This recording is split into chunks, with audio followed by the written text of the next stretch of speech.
So getting us started, Joel failed his math test because he was completing his master set of Pokemon 151. I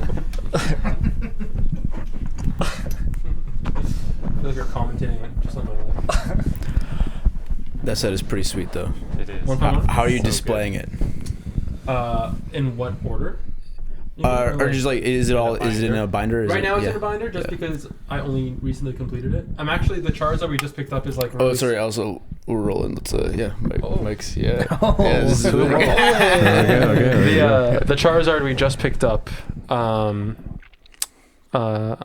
is it looks very nice, and we might send it in for grading to potentially up its value. I'm not sure what the numbers are, but it's pretty significant if you have a 10. Hope it gets a better grade than your math score. Definitely, if it gets the low bar. All right, ZRADA. Thanks for coming in. Yeah, that was good pronunciation. Pleasure to have you guys. Let's start just because you are such a big band. Narrowed down to 4 for today. Let's go around. Say your name, your instrument, and the last album you listened to that you'd recommend. We get started over there. No? You forgot your name? Okay, so I am Andriy, Michael Cheshin, and I play trumpet in the band. I write some of the lyrics, play a little guitar, play a little keyboard now and then. Last album, I've been listening to Khruangbin redid The Universe Smiles Upon You, so it's like called The Universe Smiles Upon You 2. It's really great. So it's like they revisited their album. It's all these different renditions of their songs. I mean, I recommend it. What's not to like? It's great album. Nice. My name is Joel Rivard, and I play guitar. I'm a newer addition to the band. Some might say newest. The album I will recommend till the day I die is Antimai by The Deer Hunter. It's my all-time favorite album, and it's awesome. Antimai. Is that the one with the weird like doll thing on the cover? No, that's Migrant. That is a good okay. one too. Yeah. Antimai is like there's like circles. Okay. Yeah. Cool. Nice. My name's Nick Luchak. I play drums. I'm going to be a basic bitch and say, well, I really like the new Geese record. Oh, yeah. Getting Killed, which is, Geese is blowing up right now. I'm a Geese head. I'm Geese pilled. Geese pilled. Yeah. They're blowing up and getting killed. I'm Geese maxing right now. My friends are talking about going to Osheaga for many of the artists there, but Geese is playing it, and it'll be crazy. It'll be sick to see them at some point. Yeah. My name is Mikhas Chabluk. I play violin in the band, and the album I'm perennially listening to because it's stuck in my CD player in my car is Great Big Sea Play. Oh, It's actually stuck in there? It's stuck in the CD player in my car. It's a great album. And you know what? I don't hate it. So I'll go donkey riding. Yeah. I thought you were going to say like Bluey or something. Oh my dear God. Danny Go is a big thing right now. Do you know what Danny Go is? I'm not familiar with Danny Go. It's like an exercise thing where your kids like jump around in front of the TV and like Sounds like a good idea. go on quests and stuff like that. That sounds great, actually. Dope. What was the last quest you guys went on? Quest? Yeah. Oh, well, the quest for condenser microphones, that was today. Yeah. I feel that like when you have 7 people in a band, there's always the quest for where's the last guy, at the gig. Everybody's there. It's always the quest for making sure everybody's there. It tends to be one person who's missing during line check. Yeah, or something like that. So that's kind of a quest, in a way. Do you remember the quest for alcohol at Soyuzivka Festival? Yes, I do. In New York? Yes, I do. Do you? We were like the last ones to leave. No. We were like the last ones to leave this festival, and there was like no booze left on site, and we had to stay like one more night. And we were like, what are we going to do all night? So we literally went to the pool at like 10 p.m., That's where Boxhead was born, Mm-hmm. where we just put crate ball. crate ball, Yeah. where we put like a milk crate on our heads in the pool and like threw balls at each other. As one I does. can't remember the rules of the game, but I feel like it was a game. It was a game, and then we did We the sang songs in the pool alone till like Yes, 4 a.m, and then we got Nice. and then we did Yelled at. find alcohol in the fridge of our cabin that was left by the other band. yeah. For context, this is a Ukrainian cultural arts festival in upstate New York in the Catskills. Good times had by all. Nice. Yeah, Long time ago. long time ago. Different life. And this is after distracting the bartender at the tiki bar, and then one of you rolling. Was it you or? It was me. That was a quest. That was a quest. It was a short quest, but it was pretty beautiful. One of us distracted the bartender at a tiki bar while the other rolled down a grass hill behind the bar and then stole a bottle of rum, I believe, from behind the bar and Yes. brought it back to the room. Rum is meant to be stolen. Yeah, I suppose so. The old black rum. Oh, Look at tying that. it all together. End of podcast. I prepared a fun game thing. All right. That we're gonna do. So, I was looking at the track list for Legend, and I'm seeing songs like, because I don't speak Ukrainian. I'm not sure if you know, but the titles are all in English. So I'm seeing A Sinless Life. I'm seeing The Scythe and Moscow in My House, and I'm like, this feels politically charged. This feels like relevant to the war and stuff. And then I realized it was before then. It was 2016. It was before this part of the war, like Right. things really kind of started in 2014. So the Moscow song definitely Okay, is part of that. Yeah, for sure. Yeah. But I was like, well, what are these songs about? And so I have written down my best guess on what these songs are about based on the title and sometimes taking into account the vibe of the song. Sounds good. So we'll start with the EP, My Old Ways. Wedding. Though many things go wrong and it's a stressful day, a couple's wedding still proves to be a joyous occasion. Oh my gosh, how did you know that? Oh my god. Are you sure you don't speak Ukrainian? I mean, you're not wrong. I mean, the song is about a wedding, just like the blurry experience of being at a wedding, and like it's just about the shenanigans that happen. But it's all good times. Like the last verse is all about just remembering all those times with your friends and like kind of not remembering them. So Okay. there you go. Okay. You're on it there. All right. I'm not going to be on it for all these, so I'll keep going. Nightingale. It's a love song. Well, there's many kinds of love. So 100%. Okay, I'm gonna say that. I'm gonna say that's wrong, but I mean, that's a song that it sort of is drawing upon a lot of Ukrainian folk mythology. There's a lot of like the nightingale, what the bird means. There's a lot of sort of lines about magic, and it's sort of drawing from that kind of imagery. And in Ukrainian folk music, there's a lot of love, unrequited love, kind of this mysterious nature of it. So again, nailed it. no, perfect. I'm on it there. Not to mention a literal audio recording of a wizard. That's true. There is a wizard on there. Yeah. There's an actual wizard. That's It's right. a Ukrainian wizard. So Wait, what's the what's the? So at the what's end he of the doing? song, there's this person talking, and that's an audio recording of like a Ukrainian wizard. It's called a molfar, like a molfar. So there are these sort of this tradition in the Carpathians, sort of this like white magic. Yeah, Cool. yeah, it's a thing. All right. Yeah, The and love, lots of love. Yes, yeah, of course. The Green Oak. The speaker had an oak tree in the backyard of his childhood home that got chopped down when he was 12.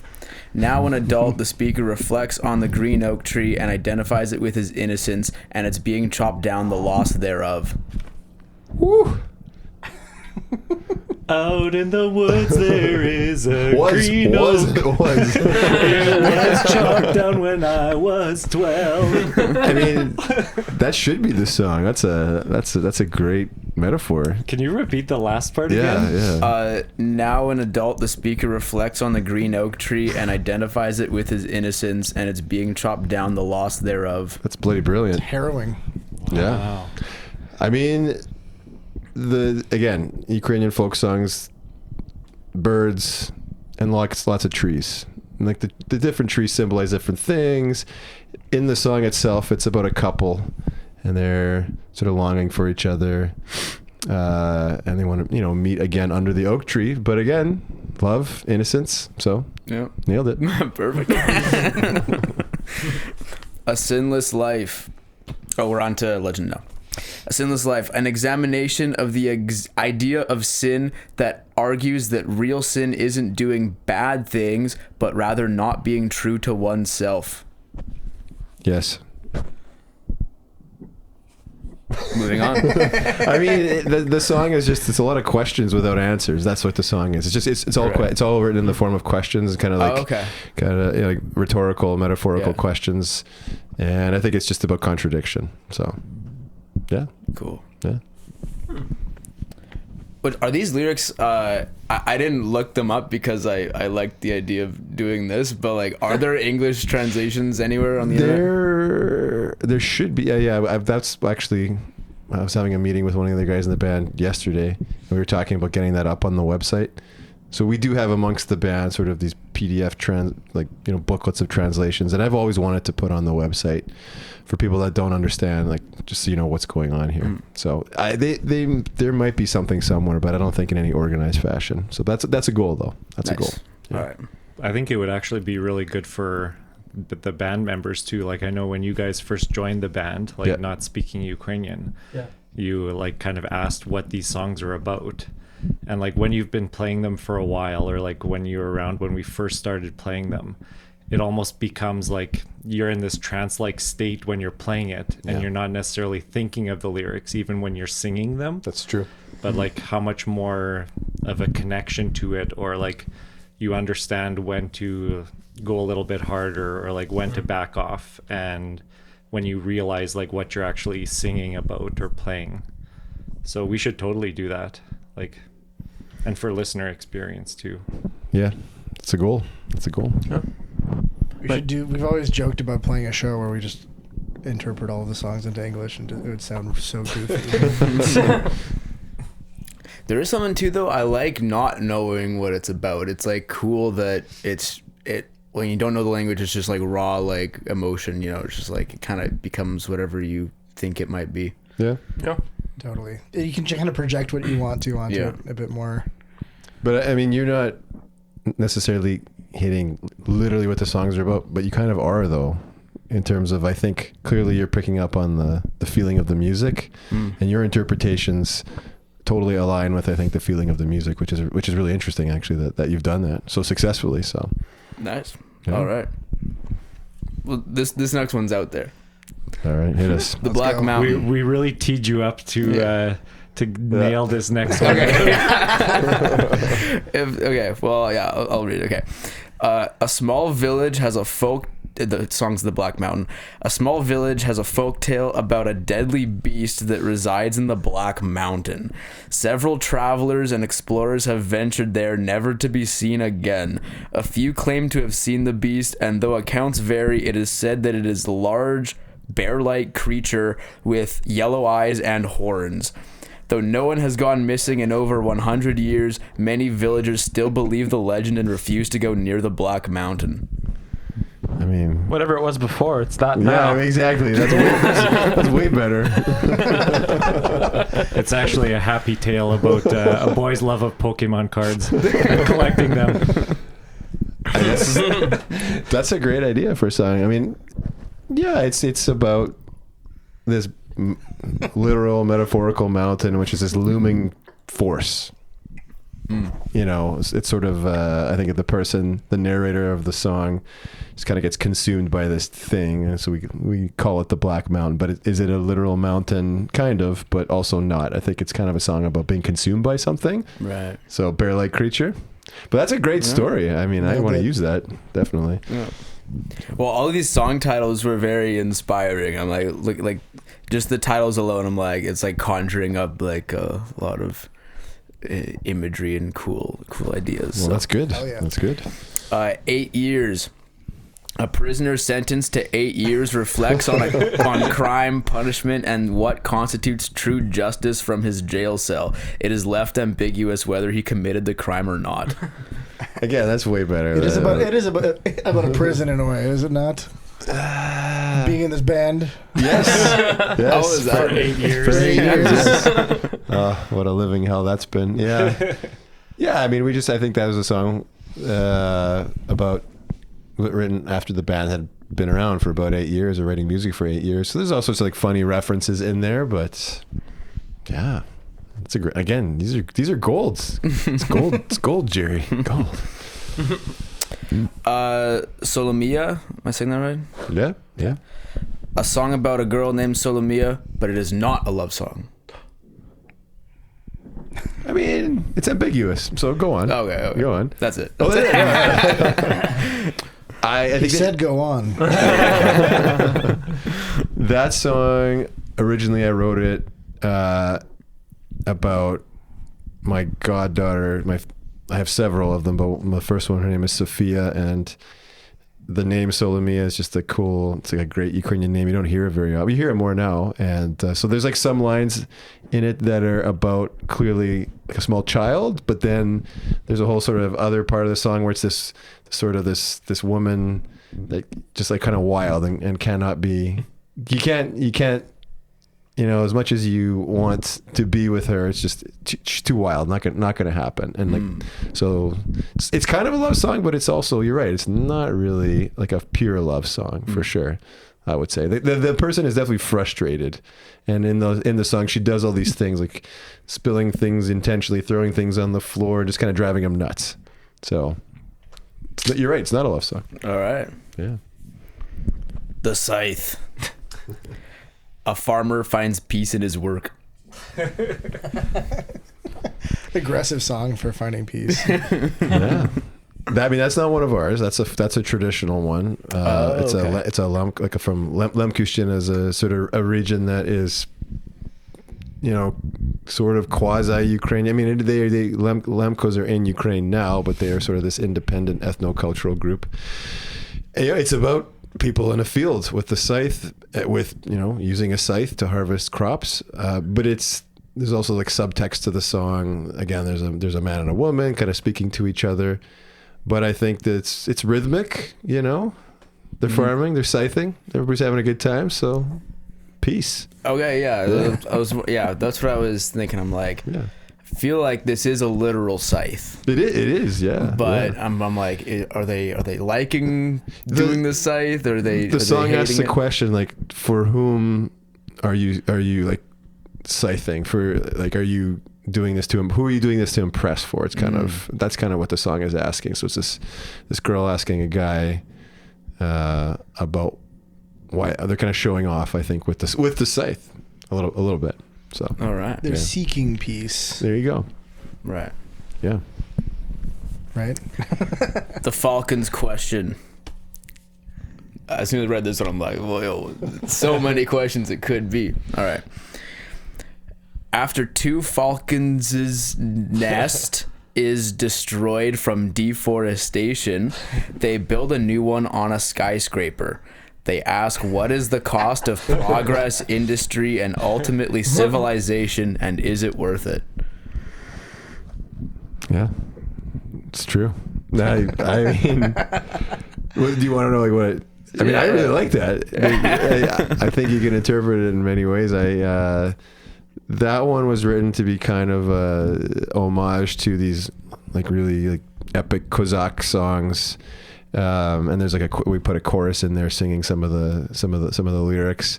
It's sort of about it's about a guy who's dying actually, and as he's dying, he knows he'll never go to his homeland again, and so there's this falcon flying by, and he kind of has a conversation with the falcon to like go to his village, go to his home, and tell people that where he's gonna be, where his bones will be found, basically. So, but it's supposed to be kind of in this like this Ukrainian epic ballad tradition. But Did you just watch Taras Bulba Maybe. before you before you wrote this song? Maybe. I mean, I might Feeling have. especially patriotic. Probably at your house, yes. Yes. Yeah.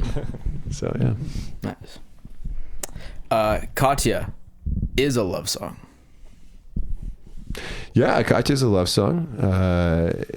Again, it's sort of a love song. It's about unrequited love, but it is a love song for sure. Yeah. So, flipping the page, I got my Hilroy notebook because all my devices are in use to record the podcast, so we're throwing it back. All right. Can't be beat. I just picked up a pack of those because I saw them at Walmart and I was like, "This is amazing." I haven't seen these in like 20 years. Yeah. Did you draw that like Superman S on the cover Oh, that everybody did fuck, in I should've, elementary yeah. school? I was seeing like going through because we had like a little stack of them upstairs of like these old notebooks things, and I was looking for a clean one, and there were some S's on there. Yeah. I wonder if the kids are doing S still. There. Is that still They are. cool? Yeah, there. Are they? I like S the is little eternal. I like the little half ones too that you can get the Hilroys, like the extra. But the S is still everywhere, man. They still do it? We all know the S. It's out there. It's out there. Yeah. Long live the S. I wonder who's the first person that drew that S, right? Yeah. In a cave somewhere. It's a falcon. Some druids. It's like the beginning of Hamlet, Shakespeare, with an S like that. Yeah. Oh, Yeah. That's it. Shakespeare was the first one to do the S. Oh, there you go. It was all over his his manuscripts. Every It's a S. signature. Yeah. By the Lviv Castle. Yeah, that's a folk song. Yeah, hit me. What you Nice. get? An exploration of class and inequality from the perspective of a poor family whose modest house is less than 2 blocks away from the Lviv Castle. If only. No, I mean that one.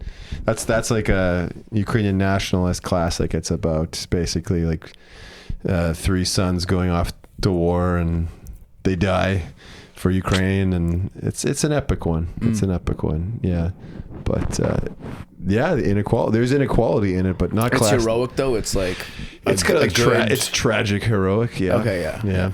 It's about like a mother mourning the loss of her sons. Yeah. It's a very sad song.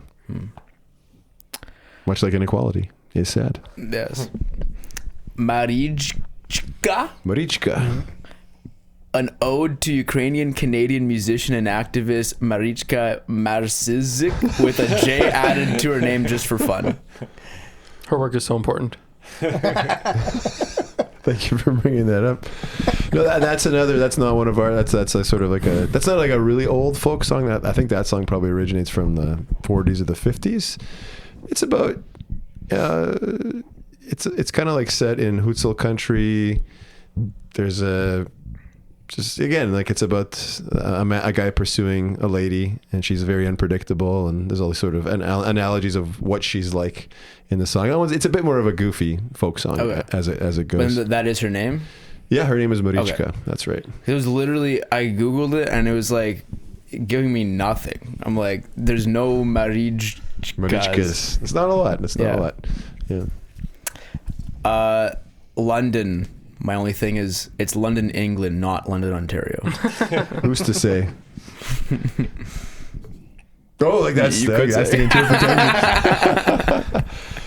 Honestly, that song, God, what was that? That song isn't really about anything. I think it's just about just a bunch of like anecdotes of drinking with friends, just kind of pastiche together into a song. I think we played that song live maybe like 3 times, and then it just never made it.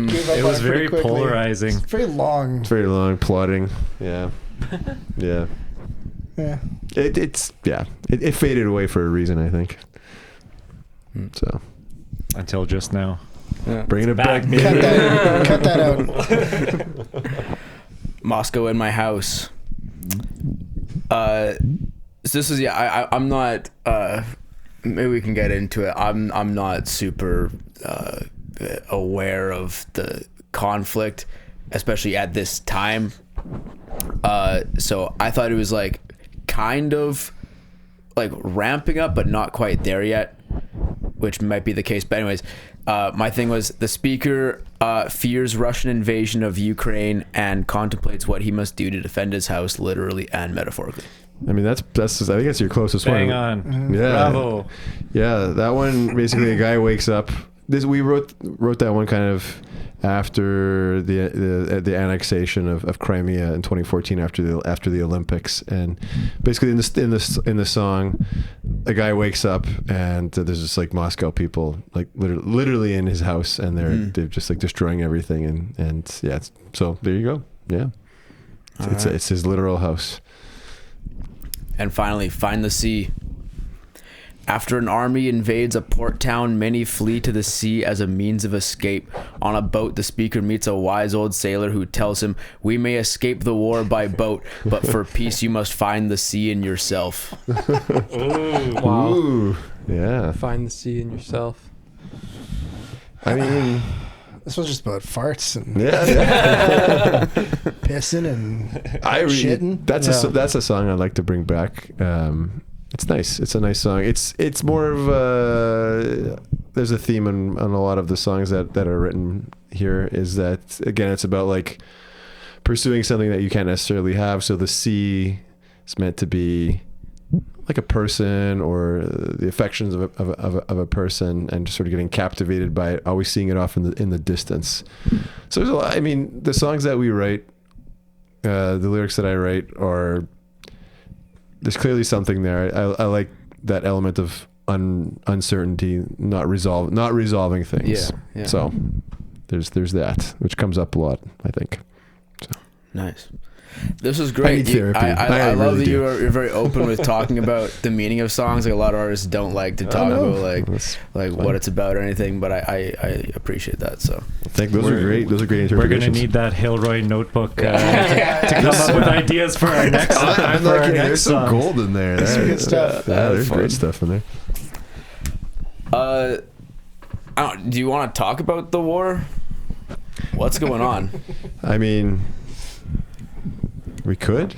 Do you want to talk about the war? I do want to talk about the war. Cass, you want to talk about the war? Start it off. Yeah, it's not good. It's been going on for 4 years now, which especially at the beginning, it was such a shock to I think everybody's system. And you kind of think like, how is this happening again, or happening to this extent, like in our lifetime? It's something that affected a lot of our families, a lot of our friends that are still in Ukraine. And now to think that it's 4 years later, like you people in general kind of become desensitized to it, but it's still like the amount of bravery and hardship that these people are going through there. And like, even speaking to our own families, it's like, do you want to come to Canada to come and be safe? Like, we'll help you to get over here. And they're like, no, if we don't stay and defend our homeland, like, who's going to do it? And they've been through situations like this before in the past, and they just stay resolved. And like, I've never been so proud. And I think as a band, like, we're doing our best to preserve our culture, promote our culture in a different way. But yeah, our hearts are with them, our prayers are with them every day. Yeah, was it for the? I mean, I think when you play music, sing in a different language, there's always an element of representing your culture. I mean, inevitably, like, I think our ethos is we want to play music that people will interpret, project on it, because it's not in English. If you can speak Ukrainian, great. If you can't, like, we just hope that people like the music, and so it's this canvas like that.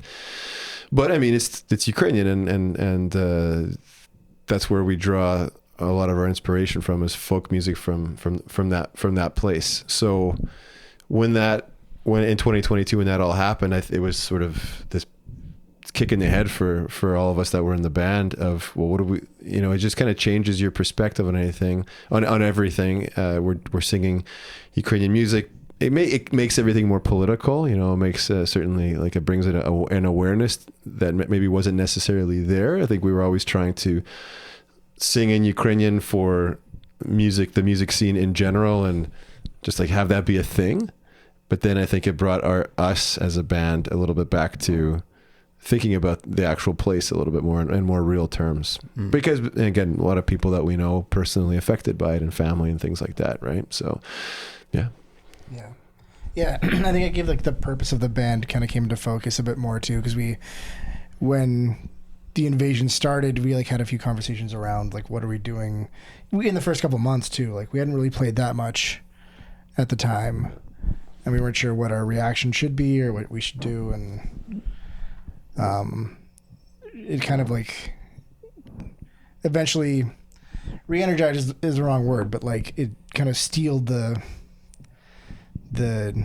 concept of the band, of us coming back together and like celebrating our culture, and that, you know, that preservation of the culture is an act of rebellion in itself. That's right. Right. Yeah, but in geopolitical terms, it's not great, you know, and that's, I mean, I want to get into that too much, but I think what Nick said is true, is that it gave us greater purpose in a way, and I think people maybe became aware of our band in a different way also. Like, oh, there's the Ukrainian band. I mean, that's we sing in that language. Are we that Ukrainian band? I mean, I guess we are, right? We're the only ones really doing what we're doing.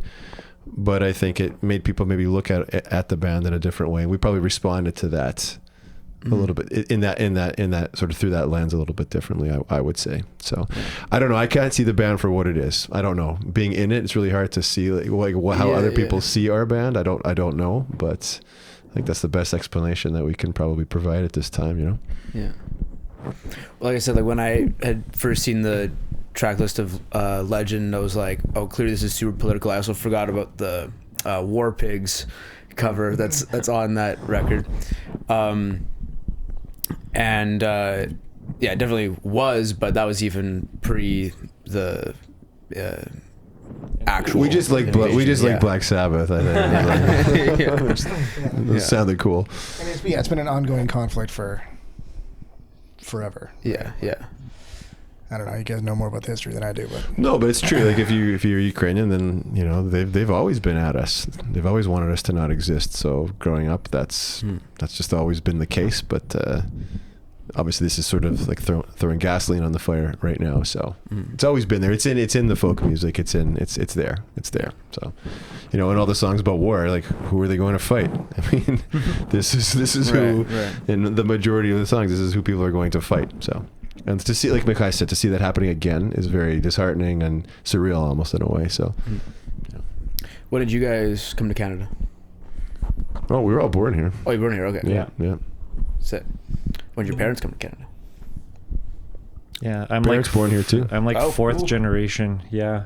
Wow. So and even my grandparents, only one of them, like both sides of my family are Ukrainian, mom and dad. And only one grandparent was born in Ukraine. The other ones, it was great grandparents. So, yeah, I've been back to Ukraine 4 times. And when they like hear us speaking Ukrainian or singing the Ukrainian folk songs or doing like I did Ukrainian dancing, they're like, wow, like don't you, like this is awesome, but don't you have like Canadian dancing that you should be doing? But they're always like... Canadian dancing. I don't know what that is. Prairie folk dancing? Yeah. Prairie folk dancing. Yeah. Well, I mean, I think it's true though, like any kind of culture, like diaspora culture, like you become a little time, like a bubble, a preservation bubble. And then so people from that place itself, when they see you kind of reenacting their culture to them, it must be very strange for them. It's got to be bizarre. Yeah, it has to be bizarre. We don't really, I don't think we've gotten a very clear sample from like the new immigration, the new community of what the perception of us is really. We haven't really I don't know. Yeah, I mean, similarly, my grandparents were both born here as well. Great grandparents. We've all, our families have been here for quite a long time. So yeah, it's an interesting, like, we're seeing now a bit of a culture clash, not in like a negative way necessarily, but of like new Ukrainians, when we've had this Ukrainian community in Canada for such a long time that we grew up in, and now it's like this new bubble, and it's like the language is different than what we learned when we were kids. Granted, my Ukrainian is very shaky. I barely speak the language, but I can kind of read it on paper and fumble through it. But it's we speak like a very weird, archaic. Yeah, it's archaic for sure. Yeah, version of it. the new Ukrainians that do come to our show, though, they freaking tear up the dance floor. It's true. They are unreal. Yeah. Like, Yeah. there's always, like, I love being on stage. You have the best vantage point for watching, like, the dance pit and people dancing like crazy. But the new Ukrainians, they always tear up the dance floor when they come. Ukrainian music outside of Ukraine, you know, after World War One, after World War Two, this whole, especially in Canada, like, you know, there's like the prairie polka, Zabava music, and we've all played in bands like that, and that's how we grew up. And I think that's what a lot of people associated, you know, Ukrainian music with, like polkas, pierogies, that kind of stuff. And there's a place for that, and I love it in a way, right? But that our band, we were trying to do something different. So I think maybe people coming from Ukraine now, probably what we're doing is probably more in line with kind of music that they're listening to or hearing. I couldn't say for certain. But those folk songs that a lot Right. of polka bands are playing is also still like, Yeah, it's true. It's ingrained in me. Like, that's where I basically started playing violin, playing those kind of songs. And again, like those nature metaphors, the like songs about love, like that's a consistent theme throughout it. So I wonder if they hear those songs and they're like, oh, like my Baba sang those songs, or like it probably strikes a very sentimental chord with them to hear that people are still playing that music and enjoying it here. But then at the same time to hear like a more contemporary version of it, like what we're doing, like is also probably, Because you guys are combining it with like prog basically, or like hard rock, metal. Lots going on there. Yeah, I don't even know anymore what we're doing. Yeah, exactly. I have not heard anything quite like it. I don't think ever, and I'm not like in the trenches like that with Ukrainian music, but like. I was like, one of the things that really stood out is, first of all, that it's super dope, but also that it's just like, I have never heard anything like this. Have you been to a live show of ours? I caught like 2 songs at Festival. Nice. Oh, okay. Nice. Cool. Yeah. I feel like our like live band experience is so different than our recordings. I don't know. It's like you caught 2 songs, but like I'm still tired from Festival. Oh my gosh. Yeah. It's we got some phenomenal musicians in the band, you know, and I think letting everyone do their thing and stretch out and flex what they want to do is, I think we've always been pretty good at that as a band, and I think that's continued on. Like Joel, you know, you weren't in the band like 5 years ago, and I don't know if you'd like heard us before, but like you're in there now and you're just kicking ass doing your thing, man. Thank you. Yeah. Now it's your chance to air your grievances. Yeah. Oh God. No. This band has been a really, really fun, especially as a guitar player. I mean, I always tell people it's like this is like the most ego stroking experience to be in this band, because it's just like I basically walk in the door and I'm like, okay, I'm a decent guitar player, and they are just like, okay, just solo, just go like do leads, and I'm just like, okay, sweet. And they just like, basically the more I try to channel like Van Halen, the better, the more they like it. And it's like it's been fun, especially as someone who's not Ukrainian, to kind of like, I mean, kind of bringing it back to like the depressing subject there, but like, you know, not being in the band when the war started and kind of having a perspective on that was, you know, scared, but like misinformed. And like, I obviously got informed after it started, and then I joined this band and I kind of get all their perspectives, and it's on all those things. And it's, it's just a very, I'm sure the other French guys in the band can attest, but it's a very cool thing to kind of be on the outside of the culture, but also get to partake in like some of the best parts, some of the most fun and like joyful parts of being in like I don't know. You're being modest. You're an amazing guitar player. Thanks. You're great. You're great. So good. I was gonna say, was Ukrainian music at all on your radar before you No. had joined? Yeah. Not at all. But now you're in 2 Ukrainian bands. I am in 2 Ukrainian bands. Now you can't get enough. That's it. I'm looking You for a and third. Marco. Anyone out there? 3, 4, 5, 6. No, I mean, I've been very lucky to play in a bunch of like kind of cover bands, and I used to play in the Sunrunner. I played in the I still play in the Casualties, Billy Irish. I've gotten to be do a lot of like really fun like bands that got to do like bar nights where we do like 45-minute sets of covers and some originals. But it's really fun to be in like a project that is like pushed by a creative force and less by like a inauthentic force, like maybe there's like money as like the primary motivator or recognition or something, but like it really feels like being in this band that I get to express myself, and everybody gets to express themselves however they want, and as long as Mikhas doesn't do too much, it usually works out just fine.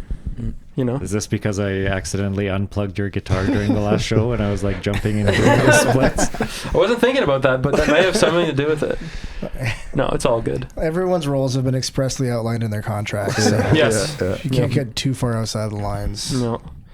But There's fees. I think though, when you clearly sat and were trying to interpret the songs and even like calling us a Ukrainian band, like I don't know if we are a Ukrainian band. Like we sing in Ukrainian, we draw inspiration from that folklore, but I wouldn't advertise us as a Ukrainian band. We're a band that happens to sing in Ukrainian. Not happens to. Right. Like clearly this is where the well is. We're drawing from this place, from this mythology. But people often, when they say like, "Oh, you're a Ukrainian band," then along comes you play my cousin's wedding in Rosedale, Manitoba. Like, can you do 3 sets and have a cigarette break in the middle? And here's a plate of kubasa. Like, it's kind of, there's this assumption that you're a Ukrainian band, like you're like a wedding band, or you will play a cover, not really understanding what we're doing. So I think like that feeling, if you were listening to any of our music and kind of getting like that, like that. Or having those angst or those questions in your head, like that's what we're trying to channel. And I think it could be the music of so many cultures. Like we've done now, we have 2 songs now that are French and Ukrainian, and again the words kind of work together, the theme, the sounds really work well together, the musical mode. So that's what we're doing. I don't really have a good answer to that, but I appreciate you saying what you said about the music. It's really nice. It's always nice to hear that validating. You kind of forget, right? And you can't hear it for what it is necessarily. So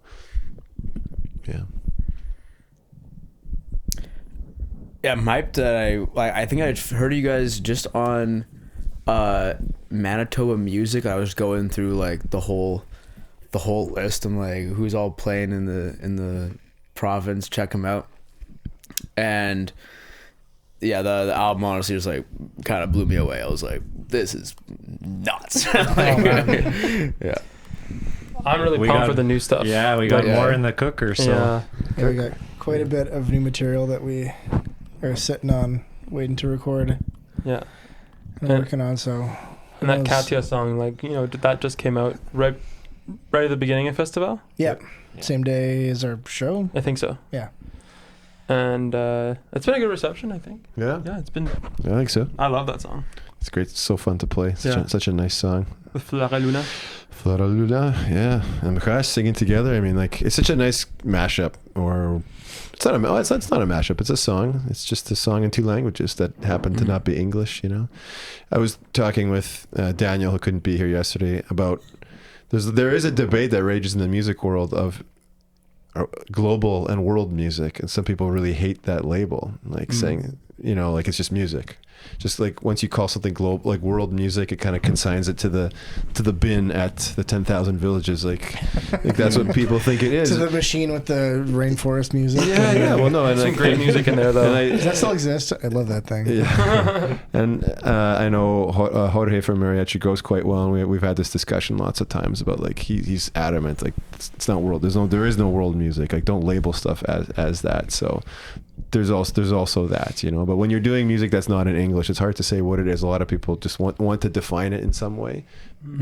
there's like this need to label it as something. So I don't know.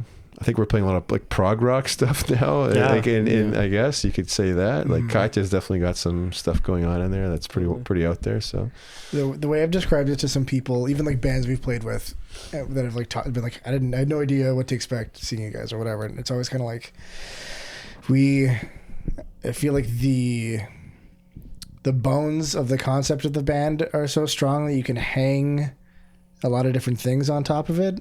Like it being kind of the basis of it being that we're writing kind of a version of Ukrainian folk music where it comes from this place where there's like these melodies are inspired in a certain way. You can kind of hang a lot of genres over that thing. And That's really good. Works conceptually because there's a concept that actually flows through the whole thing. Yeah. So some songs like are wildly different from one another, even on the same record, but it somehow still kind of works because there's a base concept that's kind of holding it all together.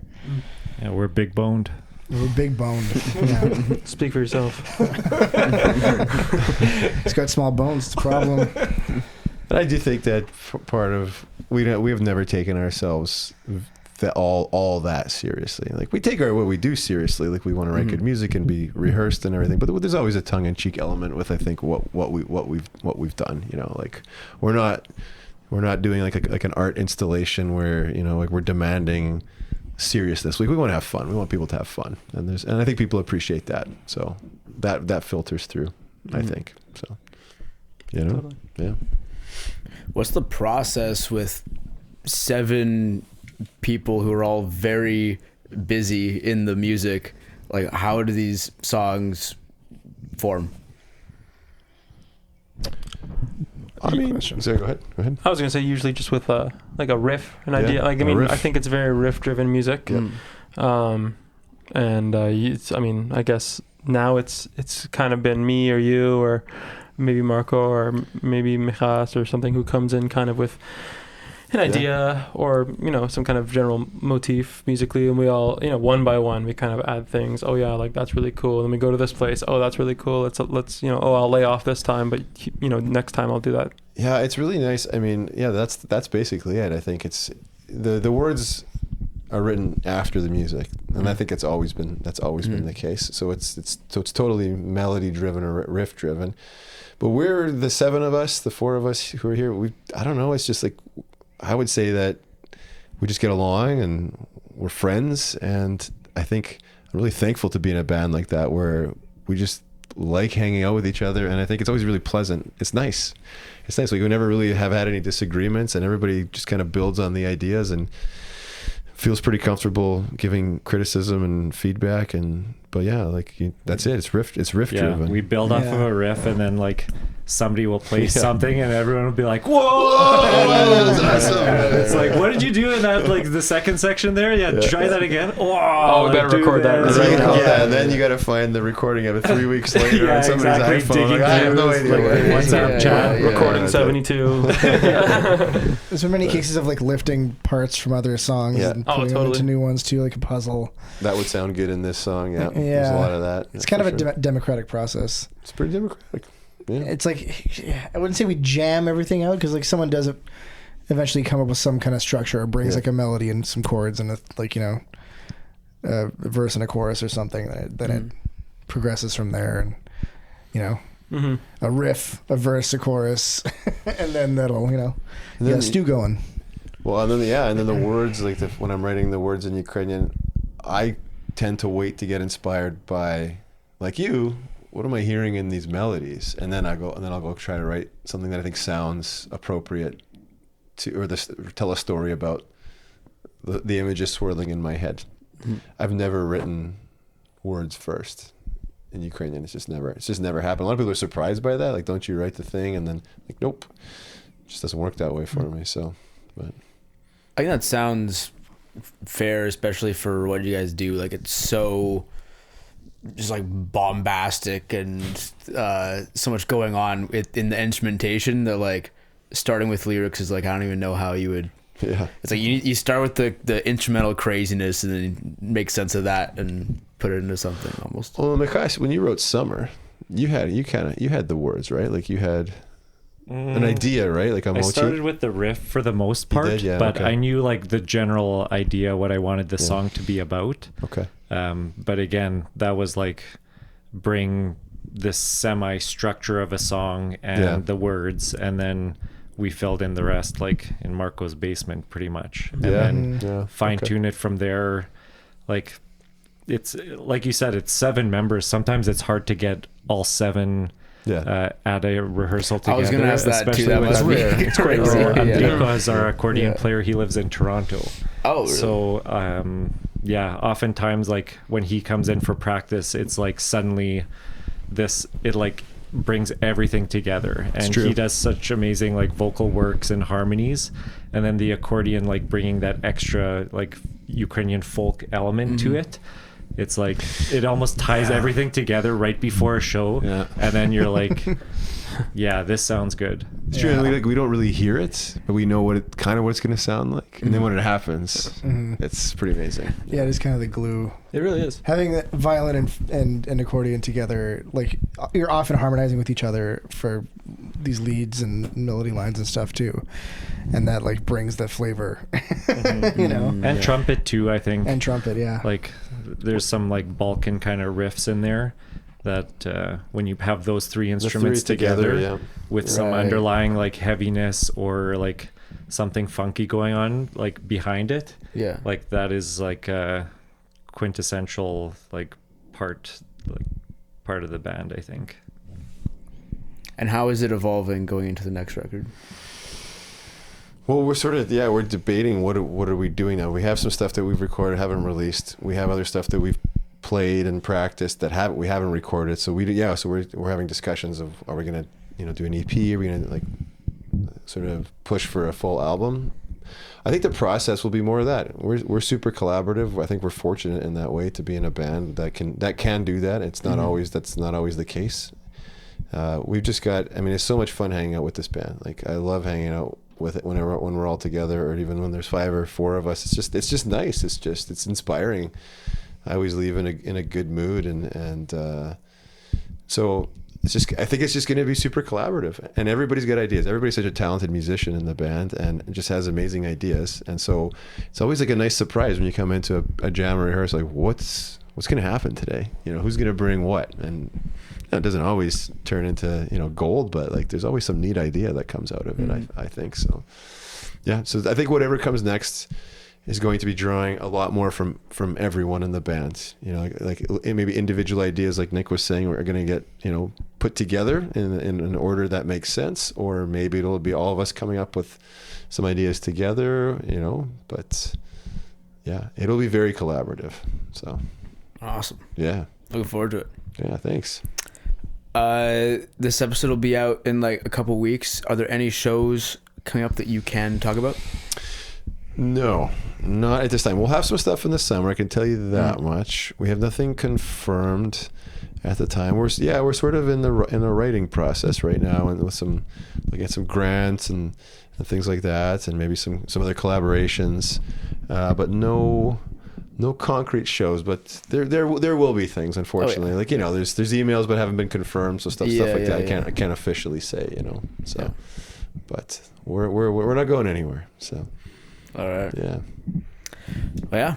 ZRADA, thanks so much for coming in. This was a blast.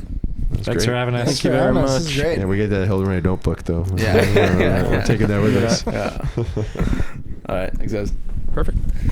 Oh, so much fun. That's great. What a great way to start the interview. Amazing. All right. All right. So it's called Cigarettes.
вікні, той запах повітрі, а бідна весна, дика пора, складав свої жертви, курив біля церкви, гроші віддав, байдуже дрімав, нащо курити і мову бруднити, є чиста вода, дівоча коса, бачу я тебе, збираю потреби, чорна земля, діаспора, слухай, дитино, чи маєш хвилинку часу?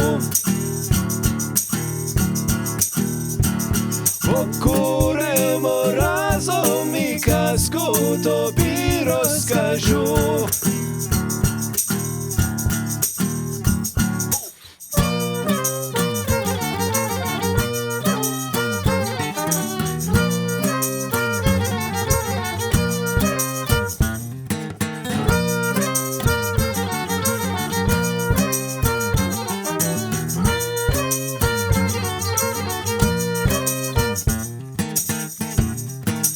Літо прокляте, це пиво 9, ще один рік, знову він тік, колись була пара, така чорна хмара, нарешті знайшов вічне любов, наші надії, обіти залізні, файні слова, буде біда, французька мова і слизька підлога, древні пісні, цигарки свіжі, слухай, дитино, чи маєш хвилинку часу? Покуримо разом і казку тобі розкажу.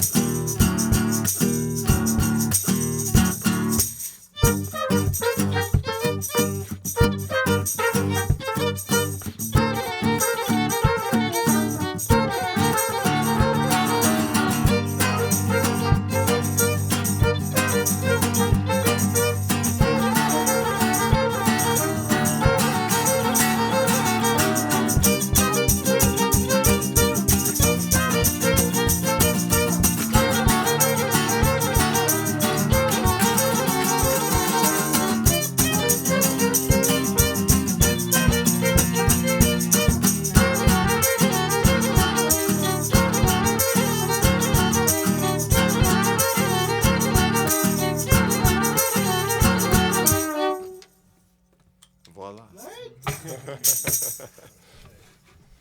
Thanks for having us, man. Thank you. You guys are all great musicians, but what really stood out to me was Nick's tambourine technique. Yeah, The yeah. finger. Yeah, there's some stuff going on there. Lifetime of fingering.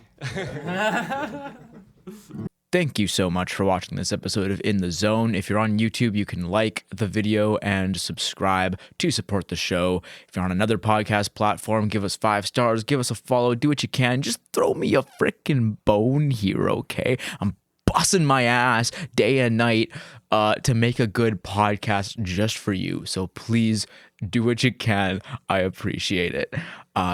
While you're at it, go over to Instagram at inthezone.wpg and give that a follow if you haven't already. Thank you so much. You're the best. Love you lots. See you next time.